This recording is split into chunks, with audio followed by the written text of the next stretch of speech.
माऊली रामकृष्ण हरी. आपण काय पाहतोय आणि आपल्या समोर काय आहे याचा जर विचार केला तर बरंच काही जुने दिवस नवे दिवस आठवतील.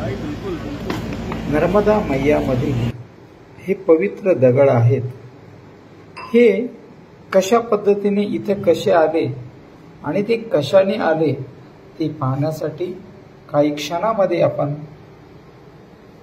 जे त्या ठिकाणी गेलेत आणि तेथील ही नर्मदा मैयाची आठवण म्हणून त्यांनी आणलेल्या वस्तूंची जोपासना या ठिकाणी पूजा अर्चा करून भंडारा झाला म्हणजे निश्चितच यामध्ये काहीतरी गूढ आहे हे जाणण्यासाठी आपण भेटूयात पुढील भागात.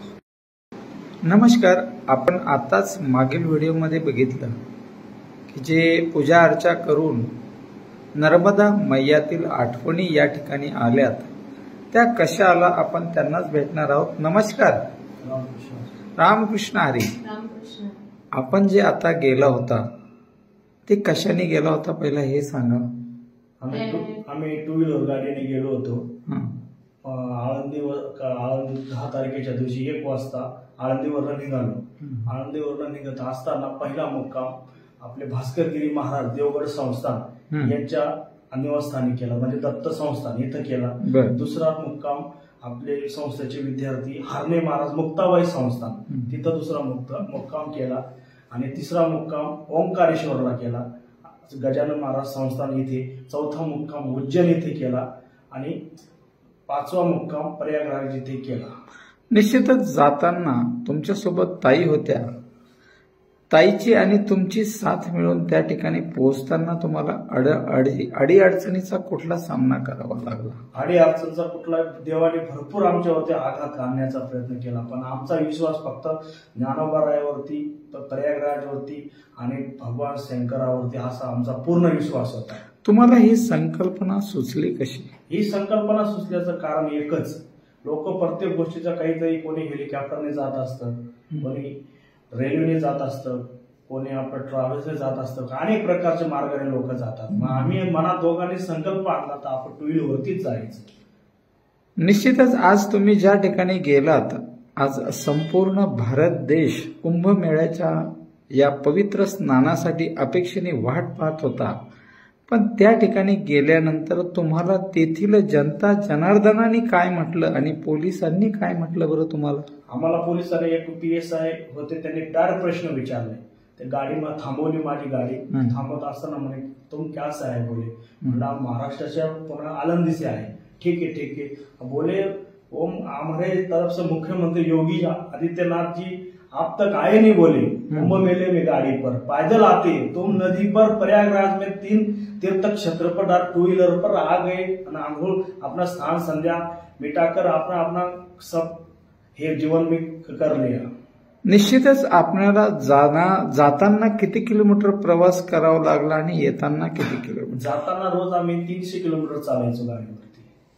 सकाळी 6ला जसं आपला ज्ञानोबारायाचा सोहळा सकाळी 6ला चालू होतो तसं 6 वाजता आम्ही निघायचो आंघोळ बिंघोळ करून आणि 1 वाजेपर्यंत चालायचं. 300 किलोमीटर दिवसाला आम्ही पूर्ण करायचो.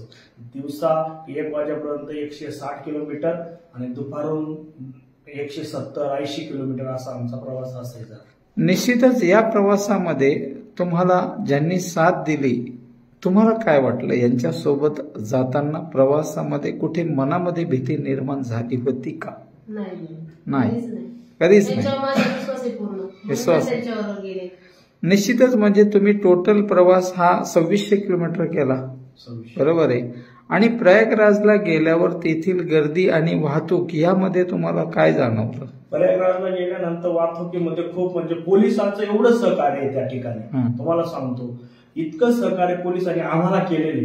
तुम्ही महाराष्ट्रातल्या कुठल्याही पोलिसाला विचारत असता तर पहिले पावती पाडतो पण त्या पोलिसांनी आम्हाला असं दाखवून दिलं असं दाखवून आपल्या घरातला व्यक्ती आहे लक्षात घ्या. आपल्या घरातलाच माणसाला आपण विचारतोय, त्या पोलिसांनी डायरेक्ट रस्ता कुठून कसं जायचं, कसं कुंभमेळ्यात फिरायचं, सगळ्या गोष्टी आम्हाला पोलिसांनी, PSIने सगळ्या गोष्टी सांगितल्या. लक्षात घ्या. निश्चितच या प्रवासामध्ये पोहोचल्यानंतर तुम्ही जेव्हा स्नान केले तेव्हा तुमच्या मनामध्ये भावना काय निर्माण झाली? मनामध्ये एकच भावना निर्माण झाली, फक्त आम्हाला त्या क्षणामध्ये फक्त ज्ञानोबा सद्गुरू जोग महाराजच आठवत होते. याचा व्यतिरिक्त काहीच आम्हाला आठवत नव्हतं. फक्त ज्ञानोबाराच्या सानिध्यात आपण राहतोय, फक्त त्यांची कृपा आमच्यावरती होत असेल. पशु